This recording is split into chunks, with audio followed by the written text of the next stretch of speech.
ICO, em Fatos e Memórias, volume 1. Capítulo número 102. Oroz, distrito carro-chefe. Ainda no tempo do Império, foi cogitado a construção do grande reservatório, que chamou-se na época de açude Boqueirão de Oroz, quando Dom Pedro II enviou uma comissão ao Ceará, com a incumbência de sugerir medidas para o abastecimento de água permanente, com a finalidade de neutralizar os efeitos das secas periódicas. Nessa época, foi aconselhado a construção do Oroz, mas somente na República, após a criação da Inspetoria Federal de Obras contra as Secas, IFOCS, atualmente Departamento Nacional de Obras contra as Secas, DENOCS, é que foram tomadas as primeiras decisões para o seu estudo. Em 1911, era diretor-geral do IFOCS, por sinal, o primeiro, o engenheiro Miguel Arrojado Ribeiro Lisboa, que em 1912 autorizou os estudos, sendo procedido naquela época o levantamento topográfico da bacia hidrográfica, tendo início a construção somente a partir de 1921, em função de fatos ocorridos, entre eles, um incêndio no escritório da antiga primeira seção do IFOCS, queimando todo o acervo, destruindo assim os estudos e anteprojeto. Em 1913, foi contratado o engenheiro inglês Dr. Louis Phillips, para fazer as sondagens preliminares no Boqueirão. Depois da sondagem, foi opinado pela localização da barragem no centro do Boqueirão, onde a fundação alcançou uma profundidade de mais de 40 metros, sem alcançar a solidez necessária, não sendo possível continuar com as investigações, em função de não dispor-se de sondas capazes de alcançar maiores profundidades, pois as empregadas na época ainda eram de uso manuais. Em face das dificuldades para a construção retilínea da barragem, sugeriu o Dr. Louis Phillips duas alternativas. A primeira seria a construção em curva para montante, como realmente foi construída, e a segunda seria a construção da barragem retilínea jusante. A mesma seria construída em alvenaria ciclópica, e na época, dizia-se não existir o material apropriado no local, ou seja, pedras. Então esperou-se o término dos trabalhos do ramal da estrada de ferro, que iria transportar aquele material para o local da Serra do Moraes, hoje Alencar, em suas pranchas. Tal era a falta de recursos técnicos no momento, quando em 1958 reiniciou-se a construção.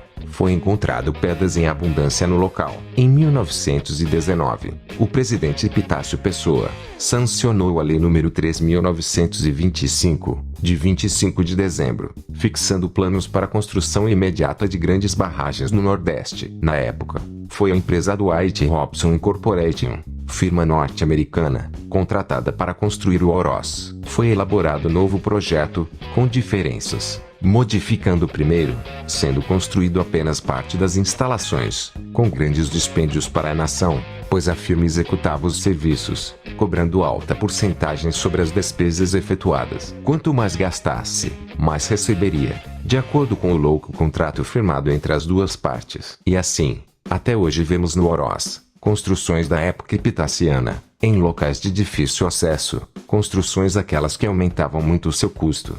Com o grande inverno de 1924, um dos mais rigorosos da década, foram suspensos os trabalhos. Havia sido feito um dique para desvio do Jaguaribe, que não suportando o peso das torrentes, desmoronou-se logo no início das cheias. As sondas foram submergidas, não havendo condições para a continuação dos serviços.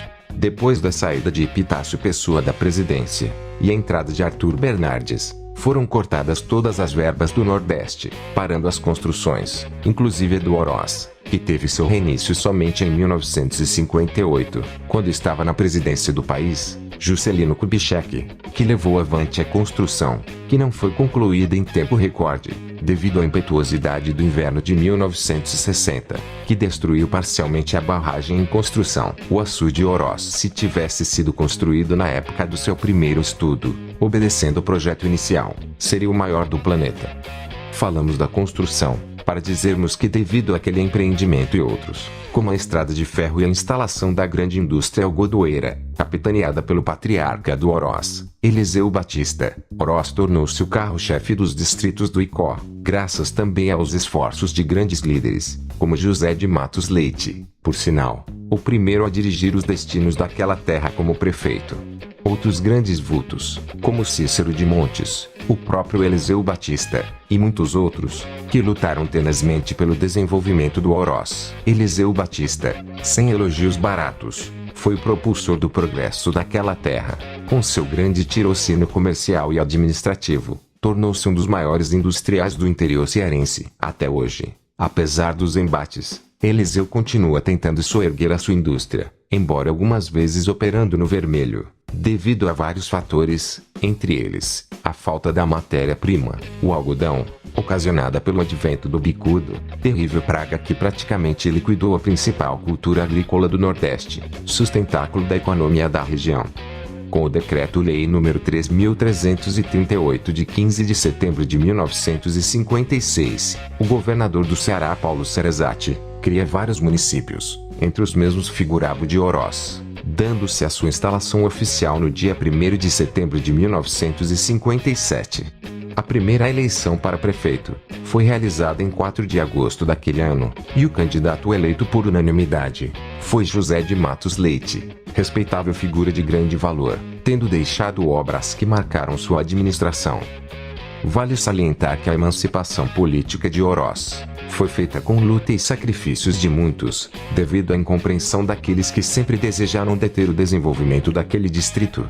Na época era prefeito de Có, Newton Nogueira Fernandes, que sempre lutou para impedir a realização do plebiscito. Mesmo assim, a consulta foi feita, e o povo respondeu positivamente. Hoje Oroz, não obstante as dificuldades, porque passa não só o município, como todo o país, vem experimentado certo desenvolvimento, e para que isso seja pelo menos vislumbrado, necessário se faz que o povo saiba escolher os seus dirigentes e representantes, entre pessoas cultas e de alta visão, deixando de lado os corporativistas, os aproveitadores, que nada fazem, além de aumentar o seu patrimônio, fazendo vista grossa, diante dos problemas do povo que ainda se ilude com falsas promessas.